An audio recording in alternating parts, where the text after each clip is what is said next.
சித்தத்தில் ரெண்டு இருக்கு. ஒன்று என்ன? Perfect will, permissive will. சுய சித்தம், அனுமதி சித்தம். சத்தமா சொல்லுங்க, சுய சித்தம், அனுமதி சித்தம்.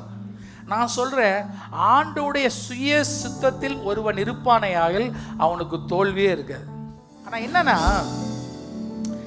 அநேக நேரத்தில் நம்முடைய வாழ்க்கையில் ஒரு 70 to 80% அவருடைய அனுமதி சித்தத்துக்கு போயிடுறோம்.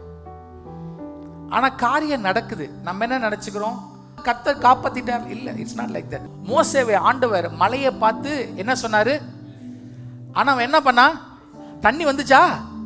வந்துச்சு. ஆனா ஆண்டவருடைய இருதயம் அவன் மேல் சந்தோஷமா இருக்கல. கீழ்ப்படிதலுக்கும் கீழ்ப்படியாமைக்கும் இருக்க வித்தியாசம்.